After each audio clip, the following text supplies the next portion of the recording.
they try and manage that as best they can as Flavio Briatore provides his message of goodwill. They circulate air through the hubs. There's the current conditions. 28 track temperature at the moment, air temperature 20, humidity's lower than it's been for the last day or so, and a bit of scattered cloud towards the south as the tyre warmers.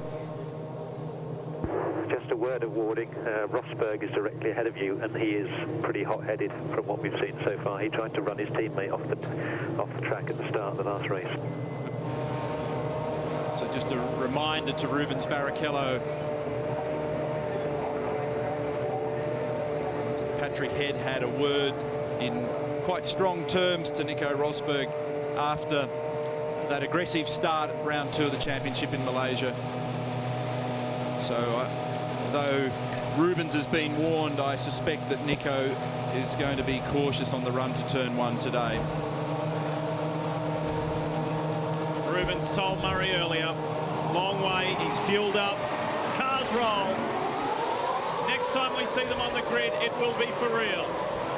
Remember that launch control has been banned in Formula 1, but they still have traction control. So the driver manually releases the hand clutch.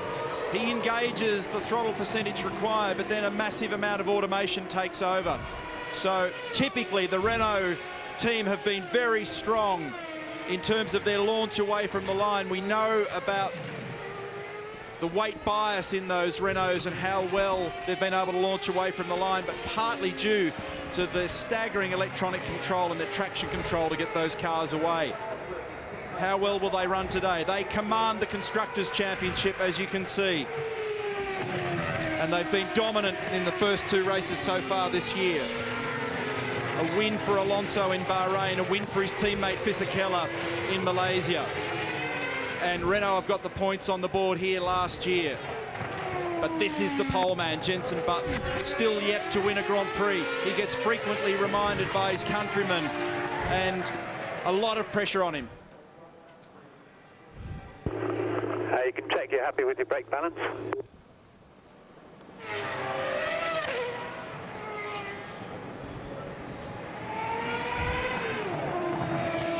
Trying to keep and increase as much heat in those tyres as possible.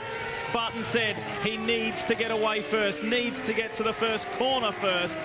And Mark Webber has his eyes on Ralf Schumacher, wants to get to turn 1 ahead of him and then focus on what's ahead with the McLarens, the Renaults and the Honda of Jenson Button. Because one of the interesting facts that's not widely publicised is in that whole manoeuvring that went on behind the scenes with Jenson Button wanting to change teams backwards and forwards between Williams and Honda. Ultimately, to settle that dispute with Frank Williams, Honda and Button had to pay a lot of money to Williams this year. They're one of the most significant sponsors of the Williams team, but you won't see their stickers on the car. It gives us a real thrill to be able to say Murray Walker is a part of the Network 10 commentary team. How did you enjoy it down there on the grid? Absolutely terrifically. It was a new experience for me. Thrill of a lifetime to be down there with all the Formula 1 cars in that incredible atmosphere, which is about to get even more. Whoa! And there's a spin there for the McLaren. Well, Montoya has spun. Oh, now, if he stalled the engine, there's going to be a major problem. He'll have to start from the back of the grid. This is the last thing we expected to see, especially from a driver as experienced.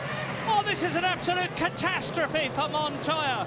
And the McLaren team will be distraught at that. All the rest of them are going to form up on the grid in front of him. And he must be absolutely cursing himself, just a touch too much throttle there.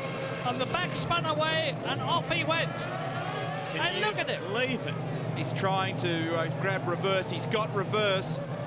And that's where he'll have to stay, behind Yuji Ide and Takuma Sato. The yellow flags are waving. And Fisichella, has Fisichella stalled? Flavio Briatore and Alan Permane, his engineer, look very, very unhappy. It's an extra formation lap. It's an abort start, an extra formation lap for this aborted start, and now a problem with the Renault as well. So the lights were flashing yellow overhead on the Foster's gantry, and it's yellow flags all down the side for the Renault. So a huge problem for Montoya, a huge problem for Fisichella, and the field will do another lap, and that will take 1 lap out of the race duration. It'll now be a 57-lap race. And it's going to be not a gift for Button, but it's going to be a very welcome present for Button, because already 2 of his major competitors, Juan Pablo Montoya and the Renault, are right at the back of the grid, because that will be the position when they come round at the end of this extra formation lap. And not only is Button a winner, Mark Webber is a winner. That takes out 2 that were ahead of him on the grid. Well spotted. Well spotted, Lee. That's absolutely right. That'll help the Williams enormously, this very nimble motor car. Look, this is a replay of what happened at Montoya. He was coming up behind his teammate, Kimi Raikkonen. I don't know if he just got a bit too close. Ross Brawn there, the Ferrari technical chief, a smile on his face. He's a happy man. He's not too unhappy to see one of the McLarens removed from contention. This is a cutthroat business, Formula One. Devil take the hindmost, and every man for himself once the flag has stopped and the lights have gone out. We don't think Montoya is going to retake his position either. Where's the other Renault? Because he's stalled on the grid, so you've just got Alonso behind you. What a gift for Jenson Button. Aren't they incredibly cool, these drivers? Where's the other Renault? And the answer was, Jenson, right behind you, sunshine. You haven't had all the obstacles removed. You've had 2 of them removed. That's Pat Simmons, Flavio Briatore. Pat Simmons is the tactician for the Renault team. And with Ross Brawn, he's the very, very best. So Kimi Raikkonen lines up. Ahead of him, Alonso. Ahead of him, Jenson Button. Behind him, Ralf Schumacher. There is Mark Webber having to pop on the brakes. And Montoya rejoining station. Yes, he's taking his position. And this is the bit that he got wrong last time. He picked up the throttle. Sometimes they have the traction control switched off while they warm the tyres, just to try and retain the heat in the back of the car. Ron Dennis looks on. What a bizarre start to the Grand Prix. Nick Fry unimpressed. Nick Fry and Gilles de Ferran shaking their heads. They're not too happy, I think, about Montoya rejoining the grid in that 5th position of his. So it's still Jenson Button on the right in pole position. Fisichella, of course, is missing, so Jenson Button has got a clear run down to the first corner. Empty grid spot on the left. Jenson Button, as Gilles de Ferran, the sporting director of Honda Racing, watches on. This could be good for Button. It makes his job a lot easier, and it goes from 58 to 57 laps. And the red lights, 1, 2, and the Australian Grand Prix is go, go, go! And a lovely start for Jenson Button, followed by Alonso, who's going to challenge on the inside corner, but he has to duck back. He locks up his tyres, and the 2 McLarens are absolutely together. So Jenson Button still, and this is absolutely vital for Button. He will have a light fuel load, but Alonso knows it, and he's going for it. What an incredible move by Fernando Alonso, but Jenson Button cuts him off, and Alonso still stays in 2nd position while the 2 McLarens jostle behind him, followed by Ralf Schumacher and Mark Webber. So Alonso tried to go around the outside at turn 3 because he knew that would give him track position at 4, but he couldn't get it done without running wide, and it wasn't a good start. There's a problem for Trulli. David Coulthard is involved. Contact. Ralf Schumacher's got a problem, and Webber got a poor start. Safety car has been deployed, I understand. It looked to me as though David Coulthard made contact. No, safety car is standing by. What a wild start. Look at the McLaren side by side. Raikkonen, Montoya. And Jenson Button, that's bad news for Jenson Button, because the safety car is coming out. The field will close up. The gap that Jenson Button had created, just a small gap between himself and Fernando Alonso, and the 2 silver McLarens will close up. It will be nose to tail behind the safety car while they retrieve the cars on the track. So why did Ralph end up in that position there? Well, that may be part of the story. So Felipe Massa, Greg Rust. Well, it was actually the very exit of pit lane, Neil, just prior to the start of the race, an enormously dejected Giancarlo Fisichella, last year's winner of this event, running right at the tail of the field. A Well, what drama.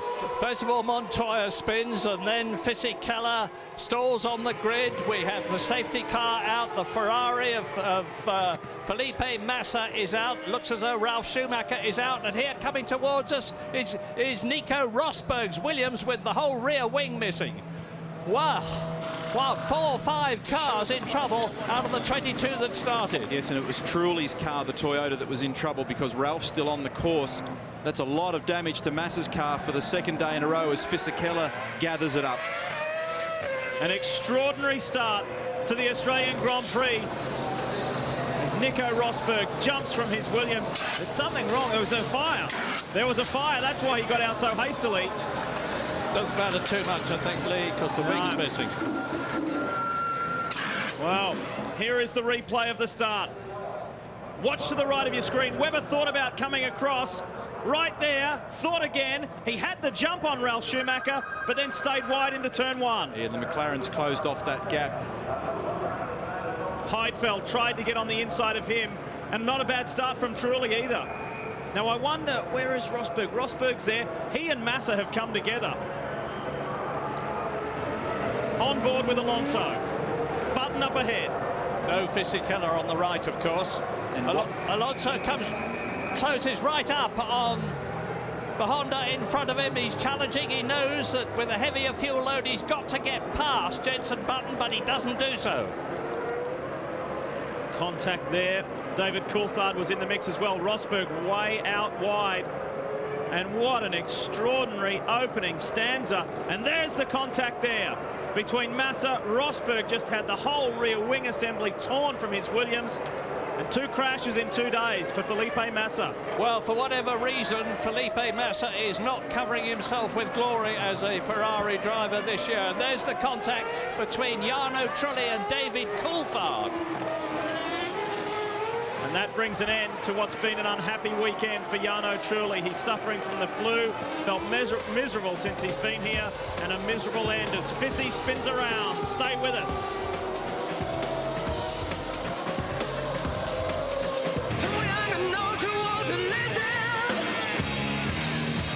If you've just tuned in, you just missed this. The reason for our first full course caution. Felipe Massa, Nico Rosberg and David Coulthard coming together. And Massa out, Rosberg out. We are back to racing, and we've got a new race leader. And look at Mark Webber. He's got ahead of Ralf Schumacher, and he's under fire. Alonso is at the front. An absolutely sensational passing move by Fernando Alonso on Jenson Button has taken him into the lead of the Australian Grand Prix, where he wanted to be with a heavier fuel load than the lighter fueled Honda.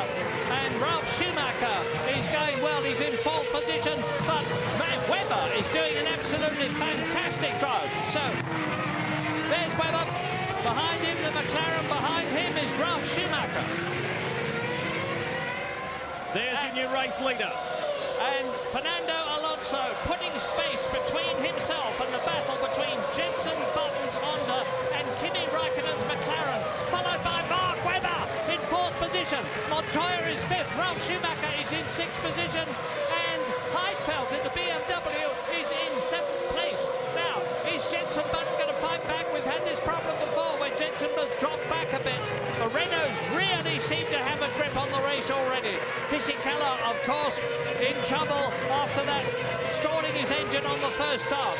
And look at Alonso pulling away. Jenson Button's got 2 problems now. One, he's got to try and catch Fernando Alonso, and the other is that he's got to try to stop Kimi Raikkonen from following him. Fisichella was also out of shape and turning himself around at turn 2 earlier as well, so he's got more problems at the back of the field trying to work his way through, but Alonso is just braining them at the moment. He's making huge margin. Webber's under a bit of pressure, so Alonso, Button, Raikkonen, and the Button-Raikkonen battle's a good one. Kimi actually had the left rear on the grass on the run to turn 3 on this lap. Then Webber, Montoya, Ralf and Heidfeld, and still this battle continues. And Mark Webber is driving out of his skin as Montoya attacks and goes through. Webber loses his 4th position to the McLaren. It's got greater speed, the McLaren of Montoya. He was lucky to be in this race after spinning on the first one. Christian Klien in the Red Bull. Klien out of the race. So that's Keke Rosberg out. Massa out. Trulli has stopped. Oh, that was a very, very heavy impact with the wall down at 9. And that shows how immensely strong those cars are, because we've seen Christian Klien, the Austrian countryman of 3 times world champion Niki Lauda, out of the car and walking away. Fastest lap of the race, a 32.6 for Alonso. But let's just take a breath and think for a moment. There are going to be stops in this race. There are going to be fuel stops. There are going to be tyre stops. The strategy is going to come into play. We don't know what those strategies are. And here we are with Alonso on a replay of him challenging Jenson Button for the lead. Jenson Button moves to the left. Alonso inexorably closes up, dives under the bridge, goes for the inside of the corner, and bingo! He's in the lead of the Australian Grand Prix. Darrell. Jarno, big disappointment with that accident and contact, probably not to your liking. Well, I mean, Coulthard was very slow. I was zigzagging on the straight, so I went on the inside before the corner, so I overtook him, and I don't know why he hit me on the back, and it just broke my rear suspension. Been difficult with you haven't been feeling well also. I've had such bad luck this week, and which I hope I don't have it anymore. Thanks, Jarno. I wonder how disappointed Jarno Trulli is to be out of the race as we see this replay of Klien taking an enormous hit because Trulli has got flu. Greg. Murray, there's been a message from the Honda team directly to Rubens Barrichello. They're saying, please, we need to get some heat into these rear tyres. So even at this stage, they don't feel that the rear tyres are working to their optimum temperature. They're encouraging him somehow to do that. And he's in 13th place. Here are your top 10 on lap 7. Fernando Alonso is leading Jenson Button by 3.7 seconds. He's leading Raikkonen by 4.5. Montoya is 4th. Webber is 5th. Ralf Schumacher is 6th ahead of Heidfeld. Michael Schumacher, who started 10th, is up to 8th position ahead of Tonio Liuzzi in the Toro Rosso. And in 10th position is his teammate Scott Speed from America. Alonso carried so much more mid-corner pace through turn 16 when he made that move on Jenson. He just cruised down the inside and made it stick quite easily and is just roaring down the road with a huge margin already. 3.7 seconds. He's driving off into the distance. And Fisichella is in the race. He is in 15th position in the second of the 2 Renaults. And the safety car is coming out again for the second time in this race, which is on only its 7th lap, as Fernando Alonso increases the pace. But it's not heartbreak for Alonso, but it's very, very tough luck, because just as Jenson Button was handicapped by the pace car coming out and slowing everybody up and telescoping the field, the same thing is happening to Fernando Alonso. Nick Heidfeld there, followed by Michael Schumacher, who's followed by Tonio Liuzzi. That is Scott Speed. Greg. Murray, I can tell you they have also sent the same message, the Honda team, to Jenson Button, just while we have a safety car situation, to keep the heat in the tyres as much as possible. And there's been a message also to Fernando Alonso from the Renault crew. There is possibly some sort of data transfer problem. They're having trouble trying to assess, I'm sure it's fuel burn or something like that, so they're getting him to scroll through certain pages on the steering wheel and feed some information back to them via the radio. Second safety car intervention. The field slows, will take a breather, come back, go racing.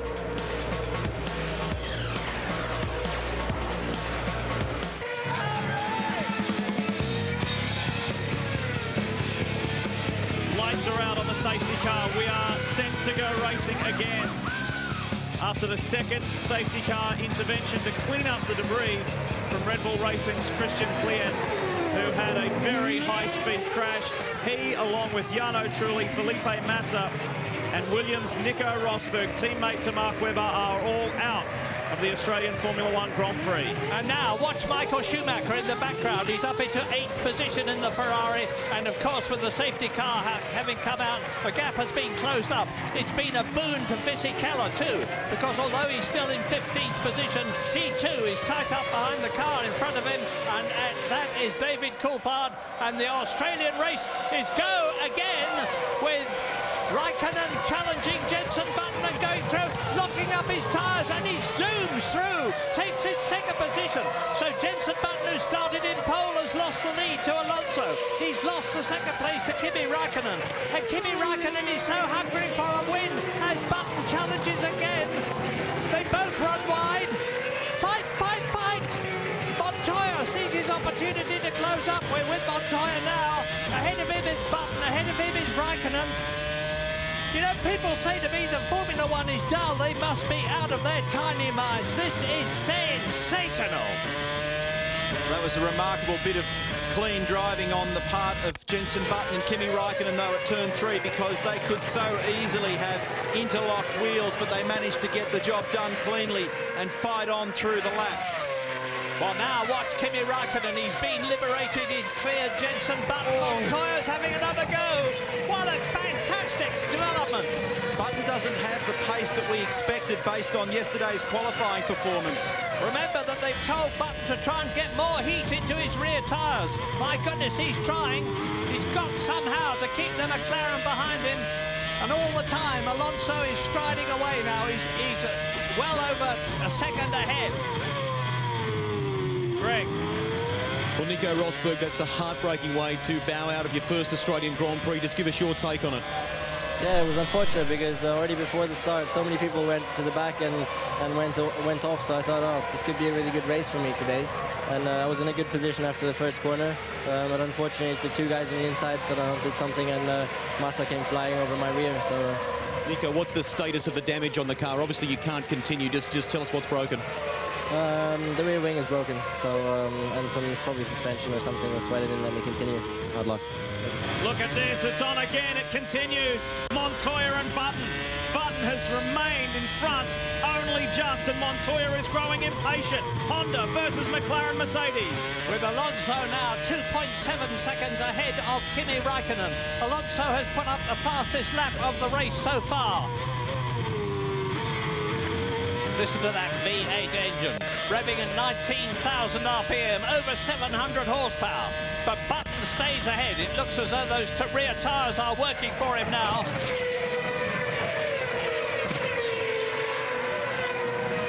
Mark Webber staying in touch. He's got a good margin over Ralf Schumacher, and he is well in touch. On board with Kimi. This is the challenge on Button into turn 1. And see, it locked up on the painted white line there on the run 2-1. He was actually quite lucky to get away with that. Has he marked the tyre, though? Here it is again from above. I had a good look at the tyre when we were on the close-up there, Lee, and it looks to me as though it's okay. No flat spot. We're riding now with Alonso. No, Fisichella, and ahead of Fisichella now, he's cleared David Coulthard. He's ahead of Rubens Barrichello. He's closing up on Takuma Sato, believe it or not, in the Super Aguri. And Montoya still pushing, with Jenson Button running wide. This is the replay of the problem he had earlier. Outbraked himself down at 3. That's Antonio Liuzzi has got by Michael Schumacher. The Toro Rossos are having a great run. Speed now looks at Schumacher. This is quite incredible because Liuzzi and Speed, neither of them have the experience of Michael Schumacher. They've got the 3-litre V10 engines in their Toro Rosso cars with a restrictor which limits the horsepower to make them about the same as the V8s. Kimi Raikkonen's on target to do the fastest lap of the race. 2 fastest sectors so far for him. And we're on lap 12 out of 57. And he's closing the gap, 2.3 seconds to Fernando Alonso. The McLaren is steaming. Greg? Well, in the interim, the Renault team have been on the radio just briefly to Fernando Alonso. They're telling him just watch low gear over revs was the message. Watch low gear over revs. Yeah, and that's when he's downshifting. He's trying to pull it back into a lower gear too early. Michael Schumacher, 7 times the world champion, 8th position. Ahead of him is Heidfeld in the BMW. Behind him is Liuzzi. No, ahead of him is Liuzzi now. This is very promising for Toro Rosso. It's amazing. It's an outstanding performance. And this is how Liuzzi did it. Whoa, Michael Michael gave him the same treatment that he gave Nick Heidfeld. Same corner, same place last year, but Liuzzi was more forceful. I can hardly believe my eyes, Lee, seeing Tonio Liuzzi, a new boy to Formula One, just taking Michael Schumacher, of all people, like that. Michael moves wide, lets him through. And doing Scott Speed closes up. And doing it on the dirty side of the road, and not an easy thing to pull off down there. So where are we at the front? The answer is that Kimi Raikkonen is doing fastest lap after fastest lap. 1.9 seconds now behind Fernando Alonso in the lead. That's Gerhard Berger and Franz Tost, the top people of the Toro Rosso team, looking at their men, and they must be very happy indeed, with Liuzzi pulling away from Michael Schumacher. I can only think, being as generous as possible, that Liuzzi is on a very, very low fuel load. Alonso, second in the lead. Raikkonen in second position. 4.1 seconds now. Alonso has just made another fastest lap, 1:27.475. Alonso has responded. He's got the margin back out now to 4.1 seconds. Here's Michael, position 9. And in danger of being attacked next by Scott Speed, one of 3 newcomers to this event this year. And that fastest lap so far by Fernando Alonso is only 3 seconds slower with the V8 engine, 200 horsepower down on last year's than Michael Schumacher's previous fastest lap. And how frustrating for Rubens Barrichello. He is in the factory Honda team right there, and he is struggling to get by Sato in the Honda supported team. The new Super Aguri outfit. Sato is holding him off. Rubens has got huge problems there because politically he won't get too many races where he can withstand that kind of performance without Anthony Davidson starting to be felt from behind, as it were. You'll start to feel his presence in the team because we know how strong he was on Friday. Nick Fry said yesterday, we're happy for Rubens to settle in, but if we had this kind of problem by the mid-year, then yes, it is a problem. And what a demeaning thing that would be for Rubens Barrichello. Coulthard is tucked in behind, then Christian Albers in the MF1, the Midland, the Toyota-powered Midland. But it's Alonso, Raikkonen up front. What a race it's shaping up to be. And if you've just turned on, Australia's Mark Webber is in touch. Webber is 5th for Williams.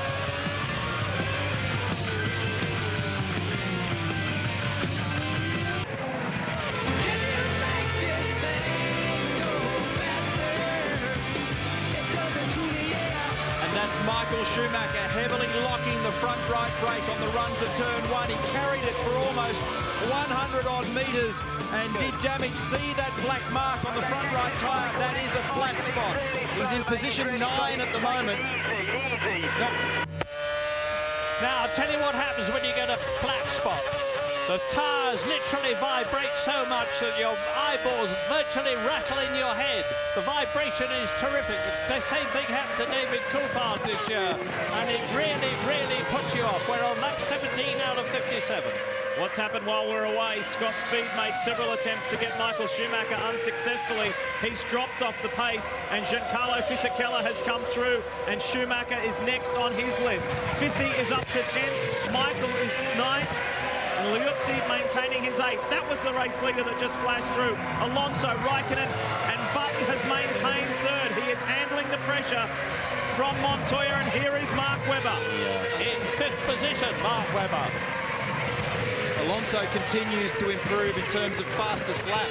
17 laps banked, 26.999 for Fernando that last time through. And he's opened the margin again now to 7.5 seconds. There was that odd period where all of a sudden it got down to within about 2.5 seconds as Fizzy closes on the back of Michael. But now Fernando's just streaking away. Button seems to have nothing right at the moment. Michael Schumacher seems to have a brake problem, judging from the way he flat-spotted his tyre and ran off the circuit there. But Alonso on the 18th lap is now 7.5 seconds ahead of Kimi Raikkonen, and he's 13 seconds ahead of Jenson Button, who is third, with Montoya tucked up under his wing. Mark Webber just behind them in 5th position. Ralf Schumacher in the Toyota is 6th. Heidfeld is 7th. Liuzzi in the Toro Rosso is a superb 8th position, ahead of, I repeat, ahead of Michael Schumacher, with Fisichella had worked his way up from the back of the field into 10th place. He's sprinting through the field. Villeneuve's done a good job to date as well, 19th to 12th in the BMW Sauber. His teammate Nick Heidfeld is in 7th.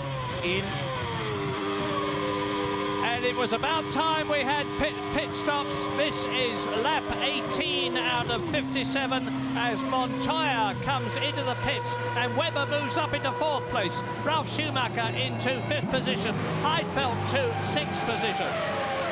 And Fisichella is challenging Michael Schumacher. Here comes the Ferrari behind it, and tucked up right behind his rear wing as Montoya emerges is Fisichella. So Montoya rejoins in 10th position. So this is telling us that we're looking at 2-stop strategies for everybody. No one's come in early, and had they come in early, they would have lost their advantage with the safety car compression on 2 occasions anyway. 9.5 seconds that stop for Juan Pablo Montoya. He took on new tyres and refueled.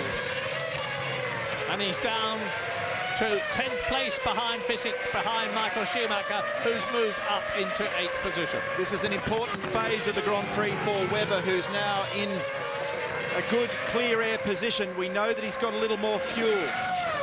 Can he do anything with it as he burns it down and runs lighter for longer and get track position as a result? Reports from the lane, Toyota crew getting ready, Ferrari getting ready. It's all starting to happen. Historically speaking, it's been a 2-stop strategy as Button is in. And Ralf Schumacher following him into the lane. Now this is where slick pit work really counts. Webber is going to pit this lap, and they've asked him to pit, to push really hard as they get a wing adjustment on the front of Jenson's car. Out sprints the Honda, followed by the Toyota of Ralf Schumacher as Michael Schumacher completes the lap. The Honda rejoins behind him, but significantly in front of the McLaren. Now that was a vital pit stop for Jenson Button. And Fisichella in. Fisichella in before Alonso. That is significant. And look at that. Montoya ahead of Button. He fought so hard for so long on track to get ahead of the Englishman, and he's done it via the pit stop. So Michael Schumacher is up into 7th place. Behind him is Montoya. There he is, and behind him is Jenson Button. And Fernando Alonso, the race leader, comes in for his pit stop with a lead of 9.4 seconds at the end of the previous lap over Kimi Raikkonen's McLaren. Brake and revs. Brake and revs.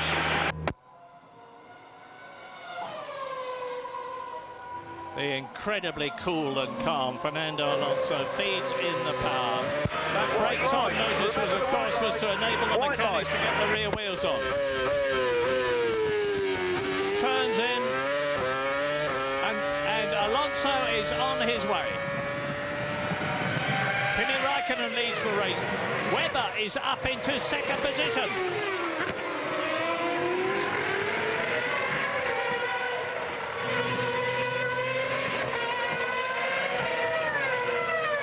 Behind Alonso, the white car is the BMW of Nick Heidfeld. Alonso is in 3rd position, so he has lost very little as a result of that pit stop. A superb one by the Renault crew. Raikkonen's going for it. Raikkonen has put in a personal best 1st and 2nd sector. He is trying to make the most of it. Webber's stayed out for an additional lap, a personal best in the 1st sector. He's been screaming on the radio, but I can't pick up what the issue is for him at the moment. He did complain about a brake bias issue in the formation lap. Well, this will be Kimi Raikkonen coming into the McLaren pit. Here he is. He was the race leader. He won't have made up that 9 seconds on Fernando Alonso. He may have made up some of it. Let's see how the pit stop goes. Clearing the radiators from any debris that might overheat the engine. Mark Webber is now leading the Grand Prix, and the message again from Williams is push, push, push. A 100km/h pit lane speed limit as the Formula One cars transit the lane, and out goes Raikkonen. And Mark Webber, of course, let's be clear about it, has yet to make his pit stop. Montoya has stopped. Jenson Button has stopped, just a 5-second stop. And it's Webber leading. Alonso is up into second place now. Heidfeld behind him, who is yet to stop. Kimi Räikkönen in 4th place. We're hearing that Ralf Schumacher has been handed a drive-through penalty. Speeding on pit lane. Now, all the drivers have a button on the steering wheel which they punch as they cross the line going into the pit lane to slow them down to the mandatory speed. And it looks as though Ralf Schumacher hit that button just a little bit too late. Jenson Button on the inside of the corner there, fighting for the position with the McLaren and losing it. Webber, race leader. And he's staying out, so that earlier message was confusing where they talked about bringing him in. He's staying out for considerably longer than the others, which tallies with what they told us earlier in the day in terms of fuel load. Mark Webber driving a beautifully clean race, and whatever happens, who's going to be able to say, I led the Australian Grand Prix? On the last lap, he did make an error in Sector 2. Cost him quite some time, but the margin he has at the moment over Fernando Alonso is 4 seconds. But as Murray pointed out, he must stop for fuel and another set of tyres. And when you stop, of course, you have to slow down to go into the pit lane. You've got that mandatory speed limit in the pit lane. You've got to take on the tyres, take on the fuel, exit the pit lane at the speed limit, and then get up to speed again. It costs a lot more time than just the time they spend at a standstill. But anyway, Mark Webber is still leading on lap 23 in this 57-lap race. We have to wait for the fuel stops and the pit stops to settle down to give us the true order. But at the present moment, it's Mark Webber leading previous race leader Alonso. I just got a message from Webber suggesting that he may have lost the clutch or something, was the remark. And here he is. Oh. While in the lead, it is all over for Mark Webber. I have been taught not to use the word tragedy, but for Mark Webber, this is a tragedy. Leading his home Grand Prix only for a problem with the car. We presume it's the clutch to take him out of the race. What cruel, cruel, bitter luck.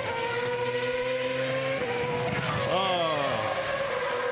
So that's both the Williams out. Rosberg as a result of that collision earlier on, which ripped off his rear wing, and now Mark Webber. So it's an early bath for Williams, and Alonso is back in the lead with Heidfeld in second position.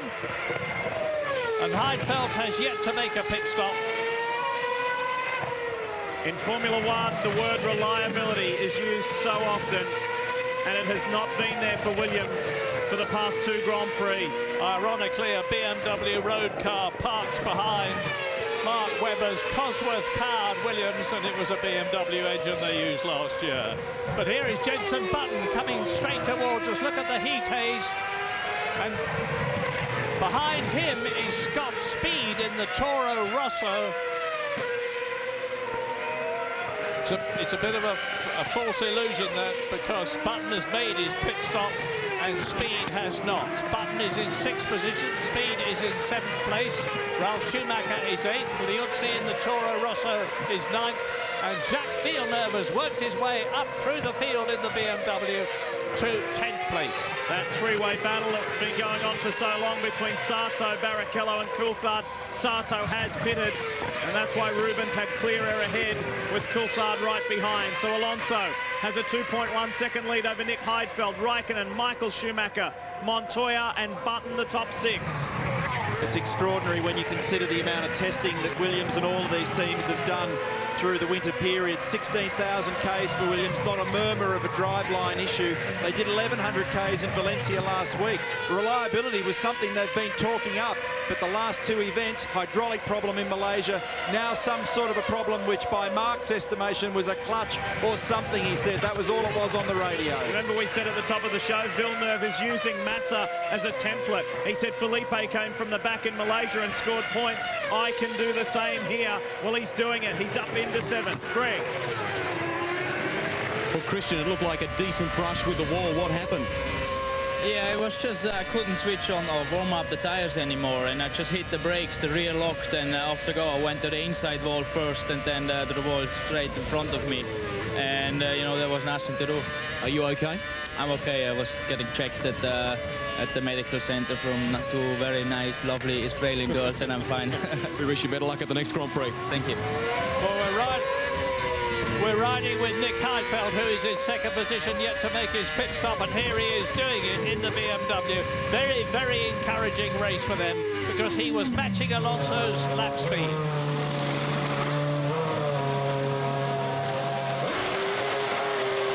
Back in the Sauber family, where he feels most comfortable. BMW power. Raikkonen goes through into second place, and Heidfeld, and in comes Michael Schumacher from 4th position. So a long first segment for Michael. Is he going to get out of the pit lane in time?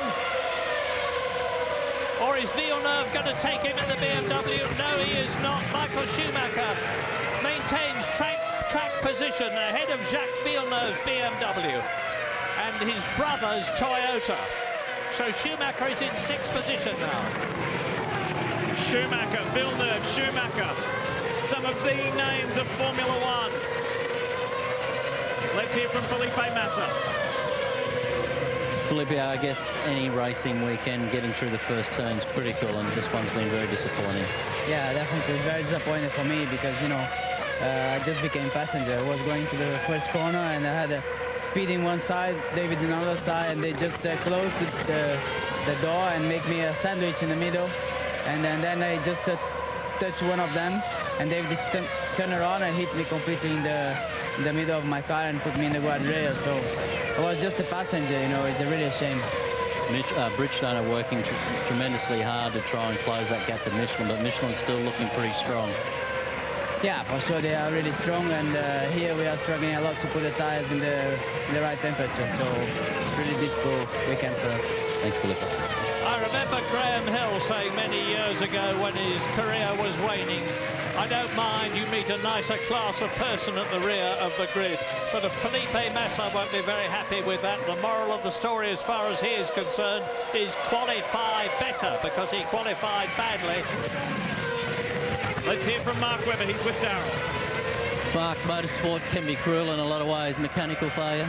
Yeah, it's like gearbox or something. So, you know, a team, we're on the boat together, so to take the rough with the smooth, but we're not prepared enough, and unfortunately it's let us down in the race. So we're very, very heavy in qualifying, so we couldn't get to show our pace at the end there. On for a really good result. Unfortunately, got to get the checkered flag. Thanks, Mark. That's it. You've got to get to the checkered flag, and unfortunately, while leading the race, Mark Webber suffered mechanical failure of some sort. Well, that's Jacques Villeneuve in the white car. Behind him is Liuzzi, who is in 9th place in the Toro Rosso. Between them are Ralf Schumacher, but Villeneuve has still to make his pit stop. Fernando Alonso, the reigning world champion, enjoys a massive lead, 13.2 seconds over McLaren Mercedes' Kimi Raikkonen.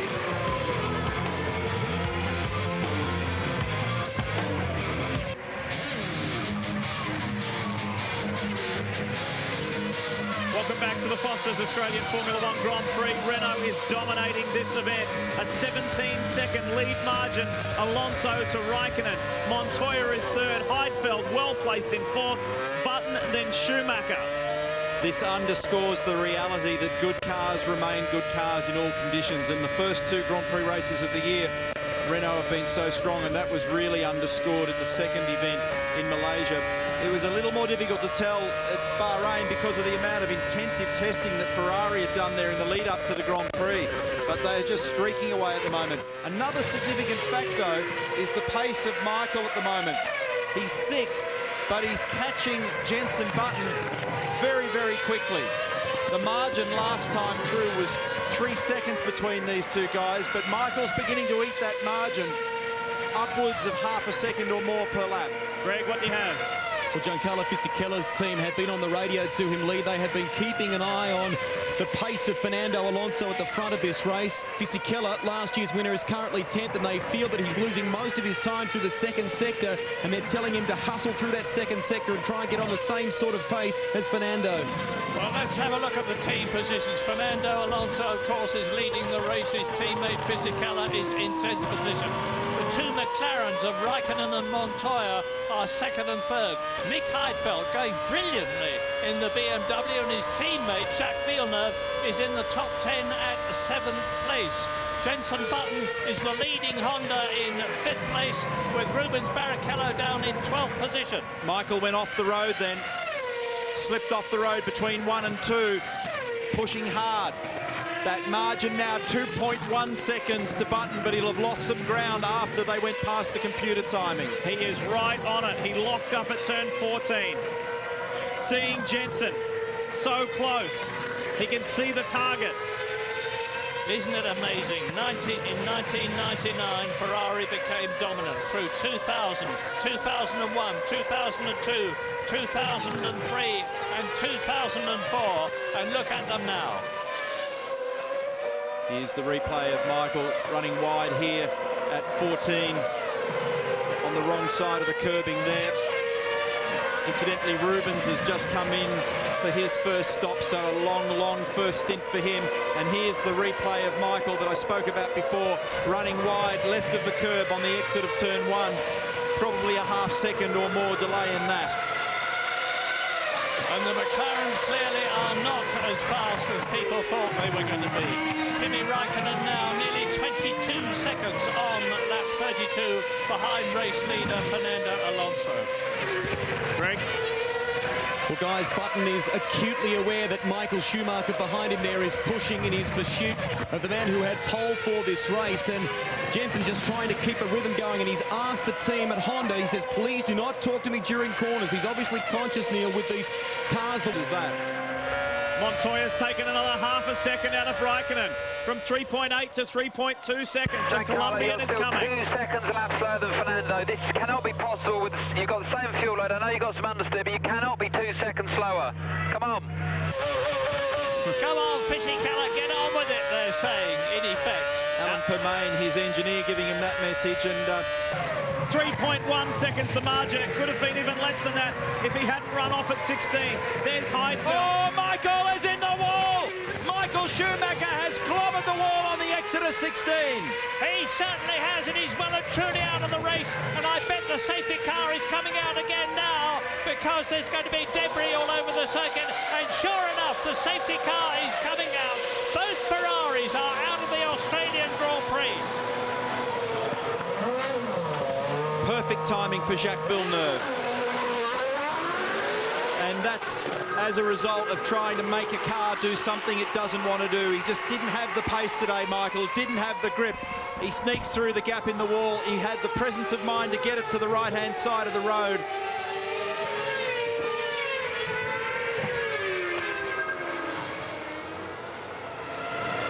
Out of the Grand Prix, and will be livid.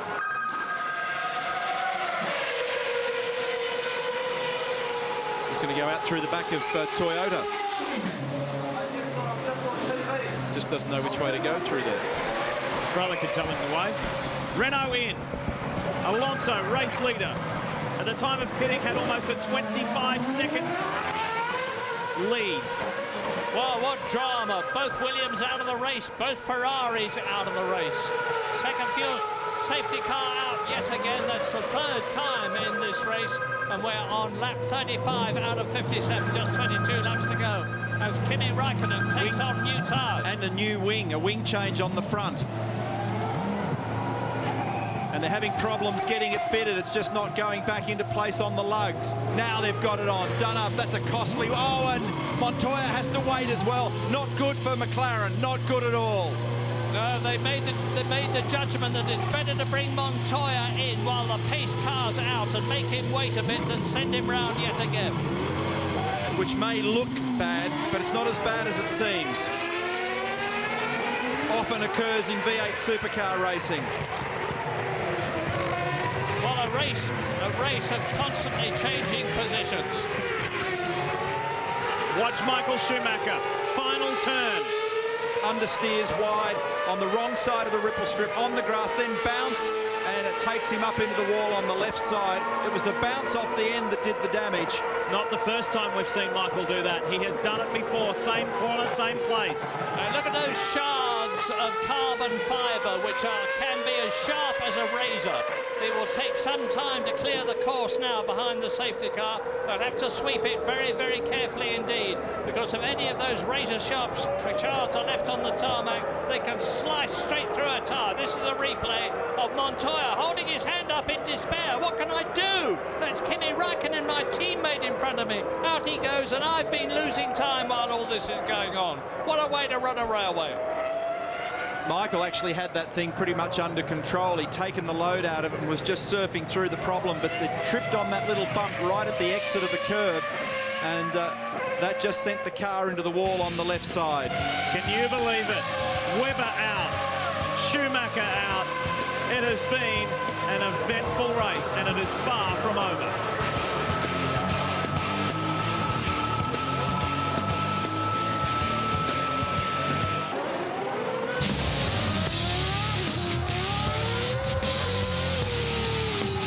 You wouldn't have predicted that, would you? Okay, the Ferrari of seven-time world champion Michael Schumacher returning to the pits on the back of a flatbed truck. And the winner here in 2000, 2001, 2002, 2004. Disaster for him today. Now, that triggered the safety car, which in turn triggered a heap of stops. Alonso's in good shape, but Nick Heidfeld has jumped to second. Raikkonen did a wing change. He's in third. But the guy that it really hurt was one Pablo Montoya. Remember, he had to wait in the pit lane for his teammate to get that wing service done. He's dropped back to position 6. Well, anybody want to buy a second-hand Ferrari? There's two of them here. Quite incredible. Fortunately, both drivers, Felipe Massa and Michael Schumacher, are perfectly okay. We've seen Michael shin up the barrier on top of the pit wall and go into the garage and walk away disconsolately. The driver who deserves a big pat on the back is former world champion Jacques Villeneuve. Has come from 19th to 8th. And the two BMWs look very impressive. It's incredible. Nick Heidfeld in second position. Of course, you can see how the safety car is going to come in on this lap, and the race will restart yet again with Alonso leading Heidfeld, Raikkonen in third position, Jenson Button, the pole sitter, as Jeff Willis talks to Nick Fry, the boss of Honda. Jenson Button, their man, in fourth position. Ralf Schumacher in the Toyotas, higher than he's been for a long time, in fifth place. And Montoya, after his pit stop, which was delayed following Kimi Räikkönen, is in sixth place. I think that Nick and Jeff Willis will be a little disappointed with Jenson's pace at the moment, particularly relative to yesterday's qualifying speed. What's interesting to watch here is how aggressive everybody is trying to retain heat and, importantly, tyre pressure in those tyres as everything cools out under safety car. And one of the problems with a Formula One car, when they lose heat and therefore pressure, they also lose ride height. On a bumpy street circuit, that's not good. Look at the margin for Alonso as they restart. He's disappeared. What are the rest of them doing? And a great benefit, of course, to fuel consumption, this bringing out the safety car as Heidfeld and the McLaren of Kimi Räikkönen sprint past the Midland car to lap it, and Heidfeld has got the McLaren tucked right up under his wing, challenging very hard indeed, and Jacques Villeneuve is moving well too. This is a terrific restart. Watch for Montoya. And he's carving his way through the traffic. Ralf Schumacher to the right, there's been contact. And Montoya got a bump from somebody. And Raikkonen was looking very aggressive on Heidfeld at the restart. Of course, they were tripping over the Midlands And under the regulations, you cannot pass another car after a safety car period until you've gone past the control line. And that was the reason they got scattered. We've got the safety car again. Dodging and weaving, ducking and diving. Placey changing. Look at this. 1, 2, 3, 4, 5, 6, 7 cars all together. 2 more behind them. Fisichella tucked up there. He's benefiting. He's up into 7th place. Why do we have another safety car? We don't have the answer. The drivers are still not fully aware. Now they get out of it. We have just returned from a safety car period, and we're in it again. Someone's in the wall. It's a Toro Rosso. It's Liuzzi. After such a good drive. Was in 9th position, now out of the race. Second crash of the weekend for the Italian. Well, carnage at Melbourne. Car after car hitting the unforgiving concrete walls, smashing these multi-million motor cars to pieces. Gerhard Berger, the team boss who owns half the team, with his team manager, Franz Liszt, alongside him. And the Honda team ready to get one of their cars in. Jenson Button, is it? Or is it going to be Rubens Barrichello? Well, there's the... And look at the debris on the circuit. I wonder whether that was related to the bump that Montoya got. We were riding on board with him. This is on the approach to turn 3. There's the confirmation of the top 8 at this point. Alonso, Raikkonen, Ralph Heidfeld, Montoya, Button, Fisichella, Villeneuve.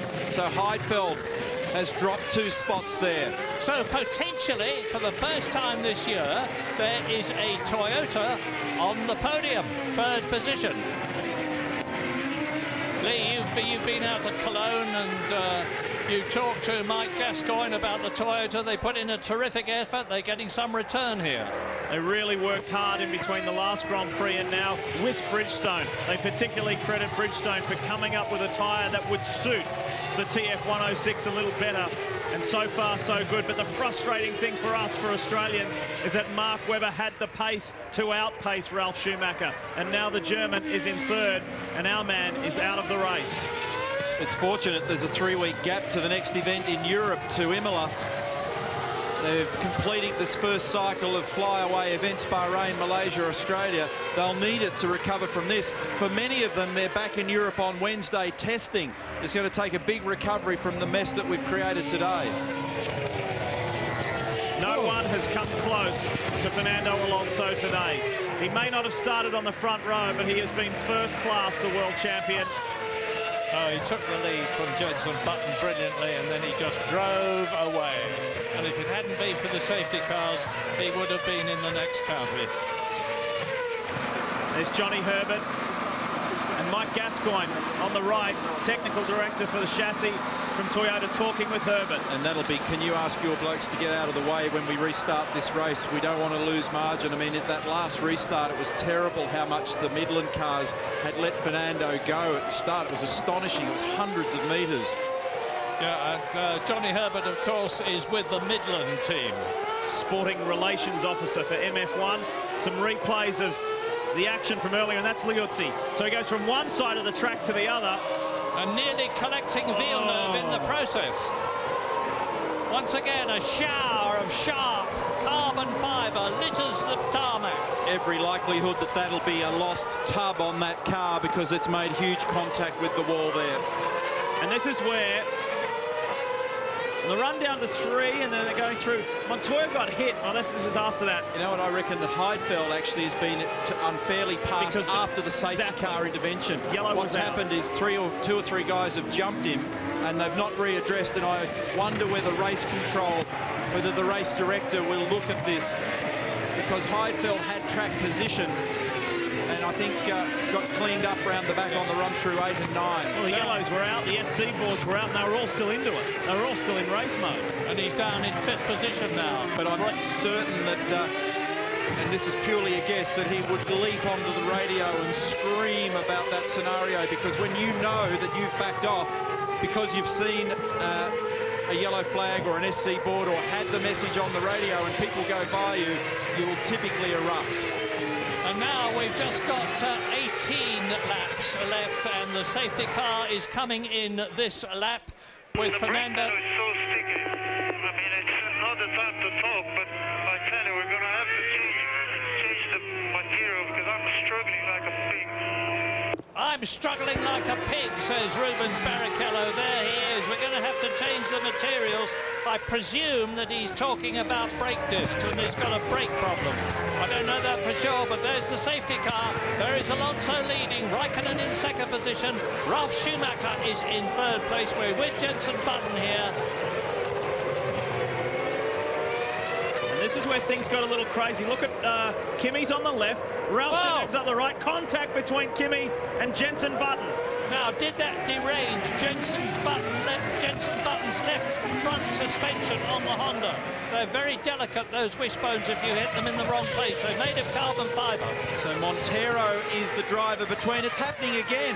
Look at this. Alonso just drives away and leaves hundreds of metres and traps the other cars. Just totally traps the McLaren and the Toyota in turn. It's terrifying for a competitor. The traction of that Renault is utterly fantastic. You cannot go by until you've gone past the control line. Now he can get on with it. Schumacher, Ralf runs wide at one, maintains. He's able to keep it on the black stuff. He knows that he's got Montoya chasing. And the Midland is being passed by car after car as he keeps out of the way, and rightly so. Ralf Schumacher goes through. Behind Ralf Schumacher is Montoya. It's Alonso leading, Raikkonen second, Ralf Schumacher, Montoya is fourth, then it's Heidfeld down from second to fifth, Jenson Button is sixth. What has happened to the Honda? Fisichella is up into seventh place, the much criticised by his team. Fisichella have told him in effect to get a move on, and he's getting a move on. We're with him now. That was a pretty bizarre radio message.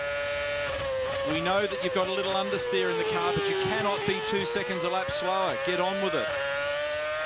And that would have pressed the button. Alan Permain, his race engineer, igniting Fisichella. Button is the next one on his list. And that's him ahead in the white Honda.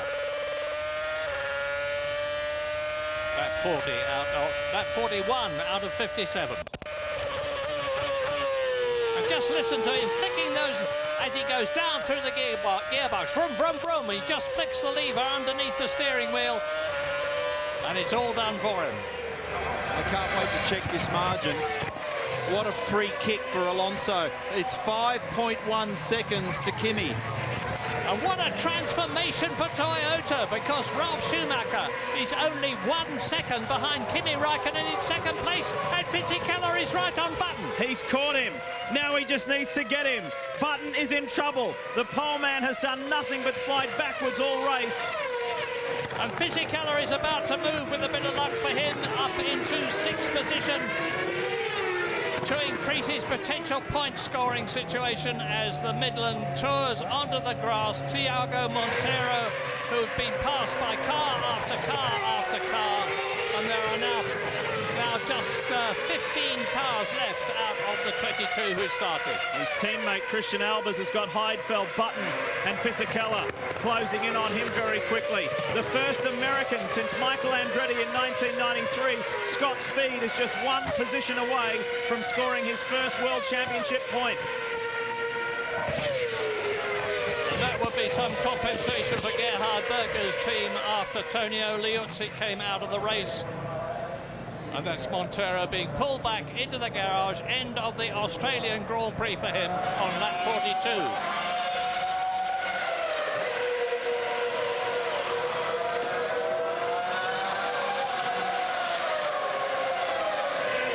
Six seconds now is the gap between Alonso and Raikkonen. So Fernando made another 0.9 on that lap. 1.1 seconds is the gap between Kimi and Ralf Schumacher, with Montoya 2.3 seconds further behind and trying to recover from that delayed pit stop. And that gap, Neil, maintained steady. 2.3 the last time round, 2.3 this time round between Ralf Schumacher and Montoya. Montoya can't catch the German at the moment. But Fisichella can catch the Honda. He's done it. You can practically read that word on the rear wing as he closes up on the corners to Jenson Button's Honda ahead of him. And that is in sixth place. Fisi has got the message. Look at the revs, 18,000, 19,000 RPM.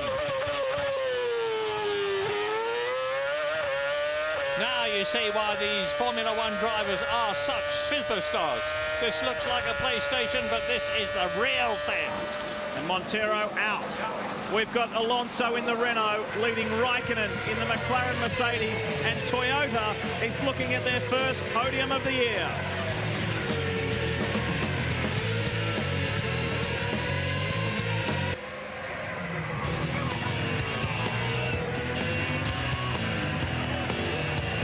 Back at Melbourne. We will take you all the way to the checkered flag. No more commercial breaks till we see the black and white. What can Nick Heidfeld come up with? He's got Button behind, Button still holding Fisichella off. And while one Schumacher is looking at a podium spot, that's Ralph. His brother Michael is out of the race, and Greg Rust is right in the thick of the international media scrum. Well, Michael Schumacher, what happened? Run out of road. Michael, was that just down to the fact you were pushing so hard, or were there any problems with the car that contributed to it? Yeah, no, I was behind Jensen, who was in whatever trouble. And I was running pretty close to get a good slipstream out of the last corner and got too much understeer and run wide. Earlier in the race, we saw you being overtaken by the Toro Rosso. Do you think that V10 is giving them an unfair advantage? No, not at all. I mean, that was purely down to our poor performance at this stage of the race. Michael, was the car's pace better in the race generally? Once we got to change tyres, we were obviously very competitive, yeah. Hard luck today. Typically fair and honest of Michael Schumacher, calling it the way it is, and the way it is on the track. Problems here. Just a most amazing save there. And a problem. He's pulled off. It's Montoya. It's over for Montoya. We saw.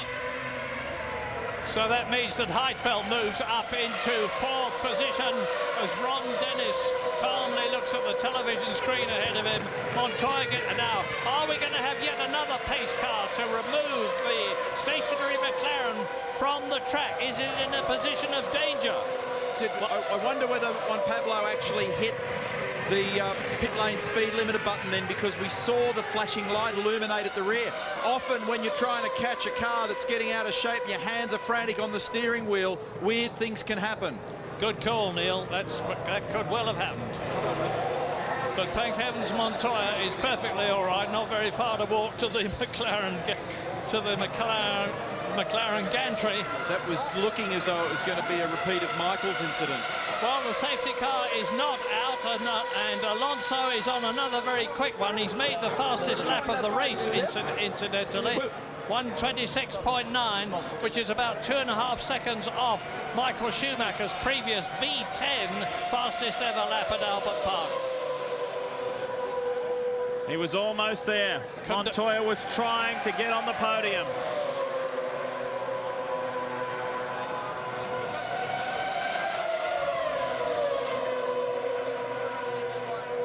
What would drivers do without hand signals in this situation? I think the pit lane safety officer was asking him to just take care, and he shoot him away, didn't he? And the adrenaline is pouring out of him at this time, Lee. I've seen James Hunt knock a marshal down in that situation. Watch for the moment here, which was very reminiscent of what happened to Michael, but he wasn't as far to the left. There's a little puff of blue there, but watch for the tail light. It'll illuminate shortly. Here it is. Flashes on and off. Now, the tail light is illuminated constantly when they're on wets, or it also illuminates when they engage the pit lane speed limiter. What a save. And he was following Ralph Schumacher's Toyota at the time, which is still in third position. They're pushing the car down towards the pit lane exit at the moment as Juan Pablo walks back into the garage. Just 10 laps to go now. Alonso looking very good indeed for yet another victory. Nearly 7 seconds ahead of Kimi Raikkonen's McLaren, where it looks as though it's going to go the distance, and that Raikkonen is at last going to score some points. Ralph Schumacher in third place. Nick Heidfeld is going to come home, if he stays where he is now, in fourth position. Great news for BMW, especially because Jacques Villeneuve is in the points too in the other BMW in 7th place. Rubens Barrichello has now got up into the points, so both the Hondas are in the points at 5th and 8th positions. Villeneuve, who topped it right up to start the race, is going to go all the way with just one stop. He pitted on lap 33. He's just done a personal best first and second sector. Villeneuve in the points again, right from the back of the pack in 19th. And Rubens Barrichello, that will be some reward. He's in 8th place, a single point if he can stay there for the remaining 9 laps. Watching the 2 Red Bull cars of David Coulthard behind his teammate Scott, behind the Toro Rosso, of Scott Speed. So the Ferrari-powered Red Bull of David Coulthard closing up on the 3-litre Cosworth-powered Toro Rosso of Scott Speed, the American. And Alonso just rubbing salt into the wounds. The fastest first sector time. Well, this Spaniard really is incredible. When we had that colossal run of success by Michael Schumacher, World Championship after World Championship, it didn't seem as though there was a replacement waiting in the wings, but all the time there was. The man who's transformed the attitude of his country, Spain, to Formula One, Fernando Alonso, has just got 8 laps now, including the one he is on, to get his second victory out of 2 races in 2006 and to increase his World Championship lead. He's already the youngest world champion in Formula One. This will bring massive relief to Panasonic Toyota Racing. The fact that Ralf Schumacher is in 3rd after the dreadful start they made to the 2006 season. Fisichella, the closest battle on the track at the present moment in the top races is between Fisichella and Button. There's just 1.5 seconds between them, but Fisichella still can't get up to the Honda. Greg.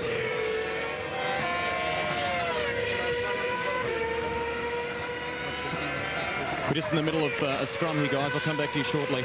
Greg's endeavouring to try and grab Juan Pablo Montoya. And I can tell you that is very, very hard work, because it's like a feeding frenzy when a retired driver appears from out of the motorhome.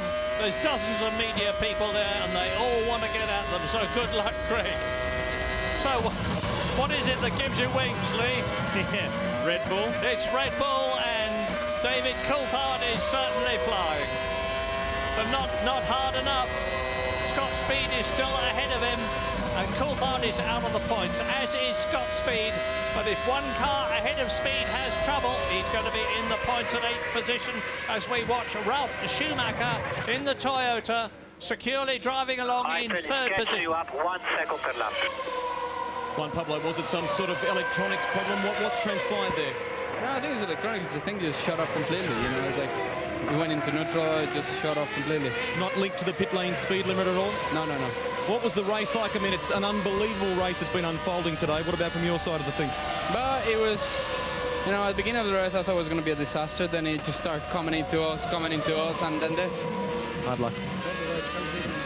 Yeah, it started in wild fashion for Montoya. It ended in wild fashion, ironically, on the same corner. David Coulthard with Scott Speed ahead of him in the Toro Rosso and staying there. The American getting plenty of race experience in 2006. He did well in the GP2 Championship last year. 3rd position, and his reward was to get the Formula One drive with the ex-Minardi team, renamed Toro Rosso. Murray, I was telling Neil the other day I was living in the United States when they instigated this Red Bull driver search to Formula One, in which Scott Speed won that seat. It created a lot of headlines, a lot of interest within the US, because Danny Sullivan, as you know him very well, was right in the thick of it. He was involved in the marketing drive and the search for talent, and it's finally paid off. That program is now shut down. They've achieved their objective of having an American in Formula One again, and he's doing well. Pat Simmons is not with happy. His head in his hands. What's he worried about? What's he worried about?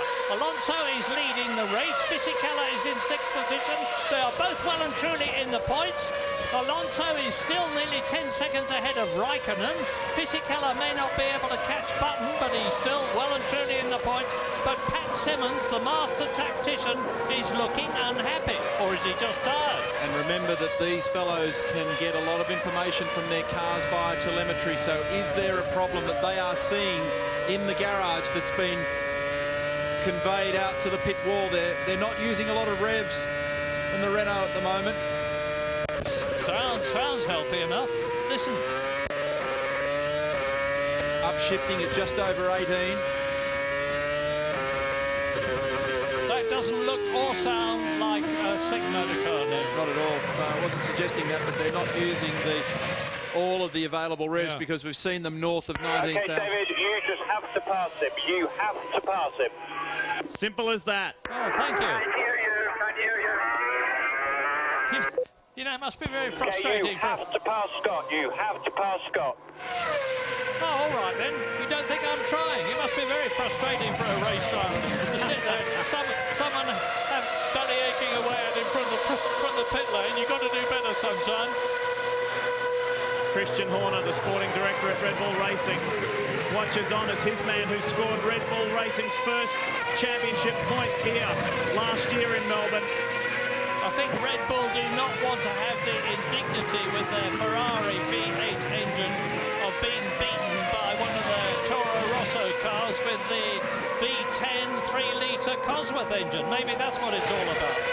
But they've got to be very careful they don't take each other off with just 5 laps to go now to the end of the 2006 Australian Grand Prix, as you watch David Coulthard trying to catch and pass Scott Speed, the American. Toro Rosso is basically last year's Red Bull car, the RB1, modified slightly to meet the 2006 rules. Whether we can read something into this or not, the lead margin has reduced, albeit just by half a second.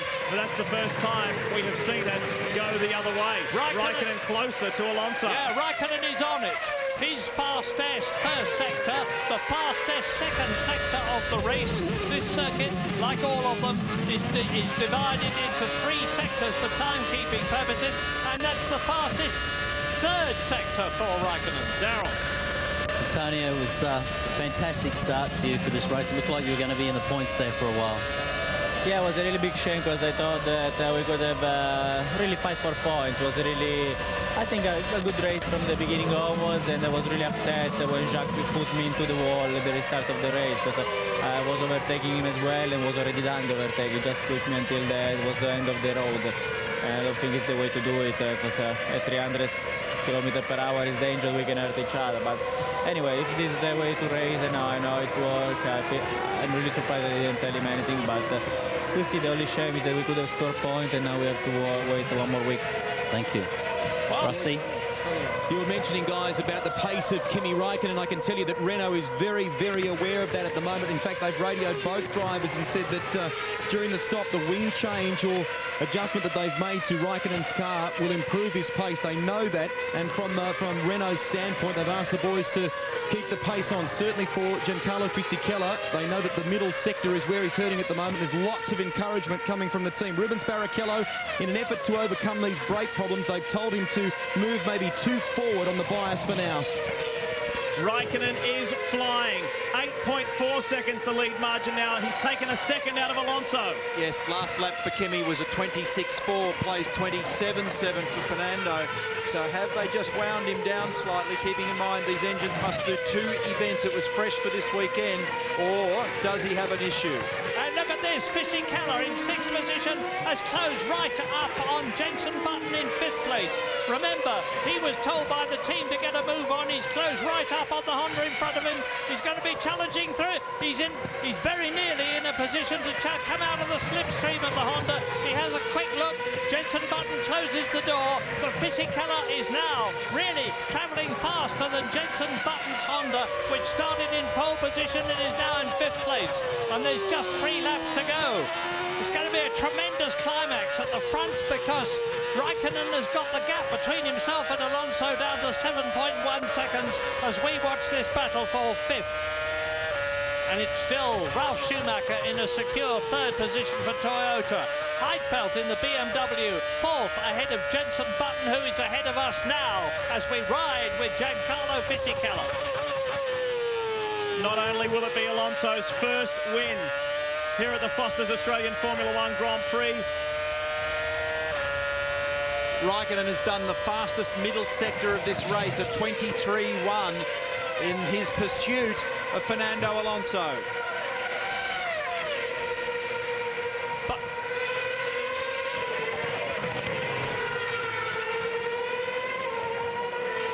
0.7 seconds.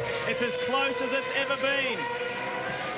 But there's still time for Alonso to just calmly control the race from the front, provided he hasn't got a problem. There's only this lap and the next one to go, and he's still nearly 6 seconds ahead of Raikkonen's flying McLaren, as Fisichella again has another go at Jenson Button for 5th position. A lot of positives to be taken away from BMW Sauber. Both cars in the points. That's a first for this year. Fisichella growing impatient, but he can't do anything about it. Both Hondas in the points as well. Now Button is closing up on E-Day's Super Aguri.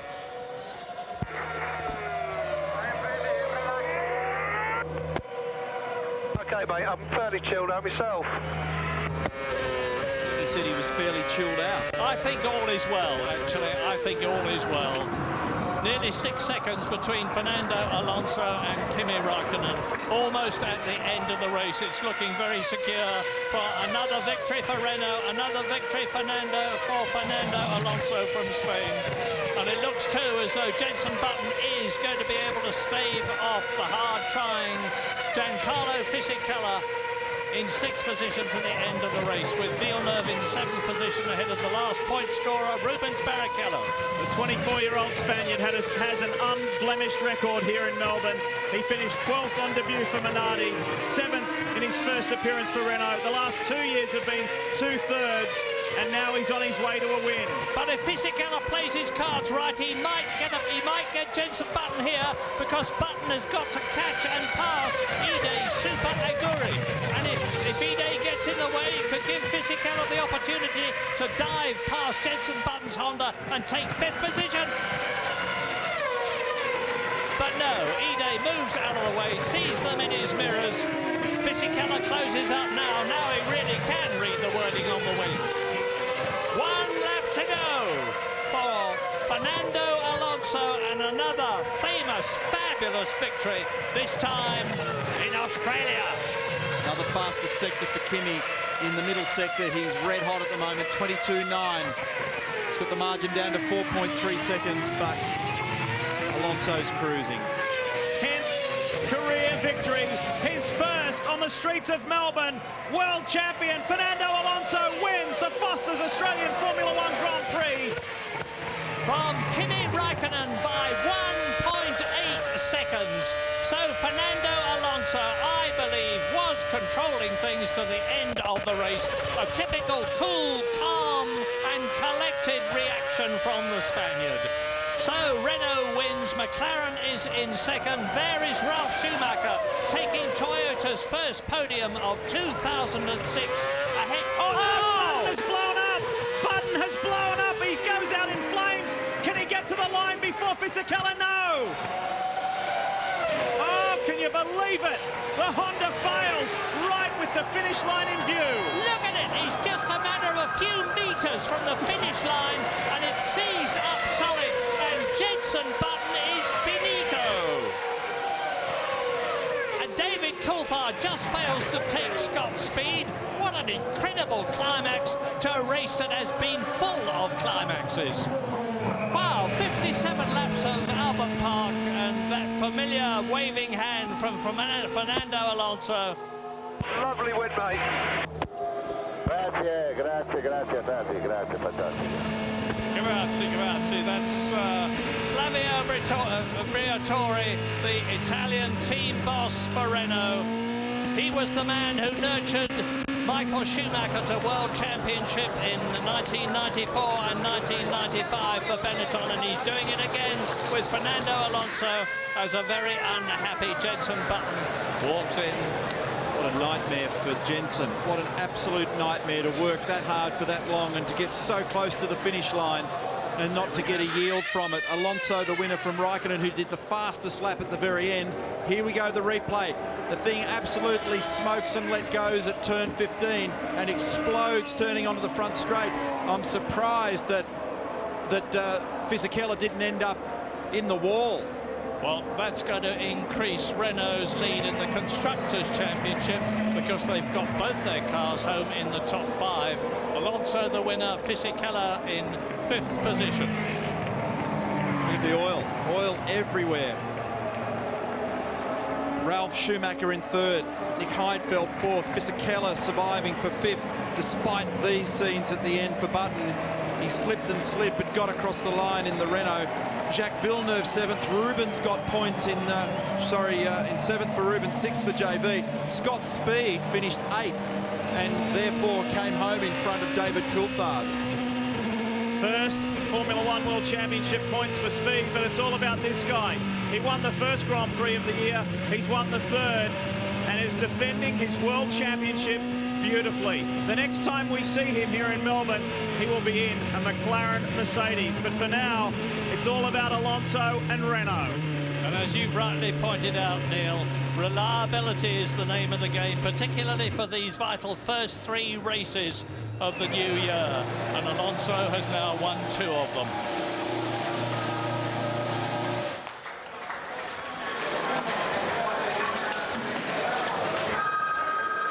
Great with the emotion, Fernando Alonso. Loves the thrill of victory. And he has done it beautifully today. Oh, caramba! Don't know what that means, but there's Joe Barr, the scrutineer that makes sure all the cars are legal, as Alonso shakes Kimi Raikkonen by the hand. Herbie Blash welcomes them in. And the job now is to get them up onto the podium, and are very, very happy, I'm sure, Ralf Schumacher, knowing that all the effort that Toyota have been putting into to make the car go faster is working. Fernando Alonso winner, margin just 1.8 seconds at the end from Kimi Raikkonen. Ralf Schumacher, what a turnaround for Toyota after the disastrous first round. Heidfeld in fourth position. Look at those not classified today. Huge problems for Montoya, for Michael Schumacher, for Mark Webber, for Christian Klein, for Nico Rosberg, Felipe Massa. An amazing start to this third round of the championship. The situation in the world title at the moment has Alonso with 28, Fisichella 14. He shares that with Kimi Raikkonen. So Alonso picks up his 10th Grand Prix victory, his second this year. And of course he was second in the third race. 3 races and he's yet to finish lower than second. A less stressful race for them in terms of heat, because it was very, very hot in Bahrain. It was stupefyingly hot in Malaysia. Kimi Raikkonen must be relieved he's got to the end of the race without either an incident or without a car reliability problem.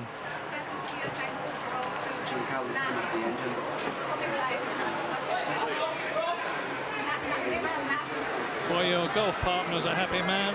He is, and so too will Toyota, but not as happy as that guy, the world champion. Brilliant performance. He was in a class of his own today, so much so he could cruise at the end and tease Kimi, allowed Kimi to get within touch, but it's party time on the podium.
the stirring strains of the Marseillaise for the French national anthem for Renault, the constructors' winner. Ring out for Spaniard Fernando Alonso. That wonderful trophy, simulation of Jack Brabham's Cooper steering wheel from way back in the 1959-60s, with which he won the World Championship. Renault are getting used to this, aren't they? That's 3 from 3 in 2006. And Kimi Raikkonen looking his usual euphoric self. Ron Walker, the chairman of the Australian Grand Prix Corporation, presenting Kimi with his runner-ups. Drove hard today, and Schumacher, 3 different manufacturers in the top 3. Ralph will be pleased with that. And a good turnaround. The test in between Malaysia and here obviously paid off. And it's actually 4 different manufacturers in the top 4, with BMW in 4th place for Heidfeld. And that's a very encouraging sign in Formula One.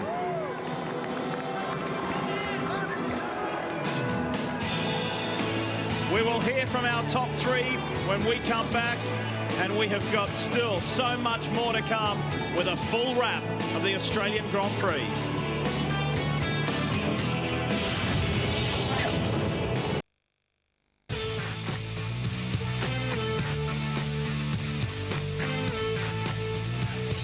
Another fantastic performance from Renault and indeed the world champion Fernando Alonso, and we'll discuss in our analysis of this race, among many other things, for there are a lot of things to talk about, just how much of Alonso was in that win and how much of Renault, because he is starting to take that Schumacher-like shape in this championship. So before we hear from the 3 drivers on top of the podium, there were many other interesting facets to come out of that race, not the least of which was the improvement of Toyota, the improvement of BMW, and the marvellous weekend that Mark Webber had. Here are the top 3. Schumacher, second for Team McLaren Mercedes, Kimi Raikkonen, and winning his first Grand Prix of the year for Mild 7 Renault, the world champion Fernando Alonso. Fernando, congratulations, welcome back.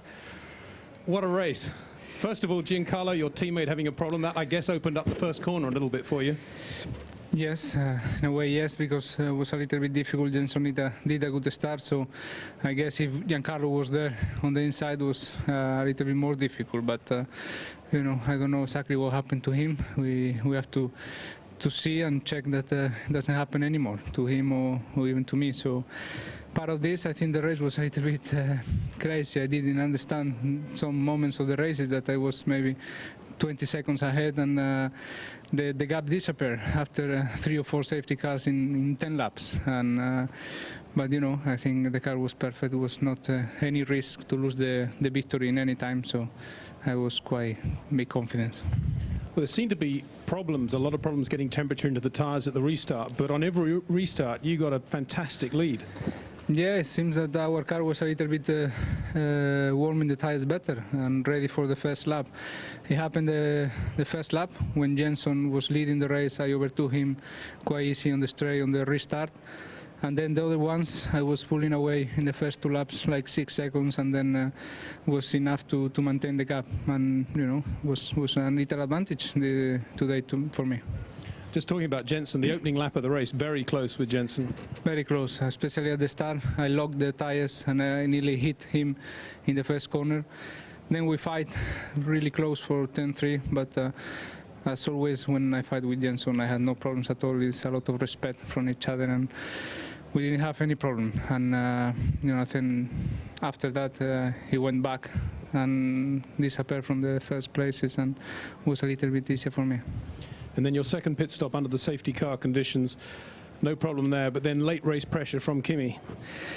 Yes, as I said before, I was like 20 seconds ahead, and after the safety car gone, and after the restart, I have also quite a good car, no problems at all in the balance, so it was not too difficult today to pull away. Congratulations, a great win. Kimi, an interesting and spectacular race for you too. Perhaps talk us through it. You obviously had a problem with your nose at one point and perhaps a vibration too. Yeah, on one of the restarts I overtook Jenson and I locked the inside wheel in turn 1. I managed to still stay ahead of him through corner 1 and 3, and then unfortunately with the vibration on the front tire, the car was still quite quick. I was able to keep up with Fernando, but then suddenly I think we lost some part of the end plate because the vibration. So I was quite slow on that point, but luckily there was safety car and we had enough time to change the nose after that, because I think the speed was there in the car to really fight for the victory. But just my little mistake cost quite a lot in the end, and also there was some lapped people between always me and Fernando in the end. But anyhow, the car is quick, so just if we get the proper race without any problems, I think we should be able to fight for wins, and then we see what happens. Well, only 1.8 seconds behind at the end and setting fastest lap on the last lap there. The car must have been really good at the end, but I believe you're on slightly different tyres to Renault. Do you think that was a factor? Yeah, I think so. We have different tyre, but I think so. They were good for us, but with all the problems with the car, with the nose, really, I was not able to push before. So the car was quick all the time, but of course he slowed down in the end, so it wasn't really realistic. But on the lap times, you can see that the speed is there, so that's positive. And I think so. As long as we get one good race, and then without any problems, we should be okay. Well, congratulations, equal second in the championship now. Ralph, turning to you, I guess with the stop-go penalty you had and from where you came from in Bahrain and Malaysia, this almost feels like a win for you, I would imagine. Oh yes, yeah. I mean, you can imagine we're all very happy with what we achieved today. I mean, as you said, the drive-through was my mistake because I double hit the pit limiter button. So, you know, but I was lucky due to the safety car, and I think we achieved a lot more than we ever thought before this weekend. The safety car allowed you to regain some time after that stop-go, and then also you picked up a lot of places in the final safety car period, obviously just before the yellows came out. Yeah, I mean, I thought we only had the warm-up problems here this weekend, but it looked like some Michelin runners had the same problem. I mean, Jensen struggled and Nick as well. So Nick just went off and I could get by. You know, and that obviously gave me another position. And, I mean, with all the back markers in between us, it was a bit of a fight, really. But yeah, we went through and finished third. It was great. Looked like you had a very spectacular opening phase to the race as well on those opening laps. Similar thing, you know, we all were sliding, so, you know, just saw a lot of locking wheels and stuff like that. It was very interesting. It was very difficult for me today because the grip of the car was never really there to fight the whole race, to keep it there. But, you know, it worked out. It did indeed. Where do you think Toyota are now? Do you think you're back to where you were in 2005? Well, I think we had a good result today, but still, you know, we're far away from the top teams, I guess. I mean, seeing the lap time, so we have to work, but I have no doubt at all that our crew is able to do that. I mean, we're strong people. You know, they're really pushing hard, so I'm looking forward to the next few races. And returning finally to you, Fernando, a nice lead, early lead in the World Championship now, your first win of the season. Renault, very strong, won the first 3 races. It's all looking great. Yeah, I won the first one and this third one. Fisi did the race before, and I was second, so 28 points in 30 is dream come true again. This is the start of the season, so let's hope it finishes like last year.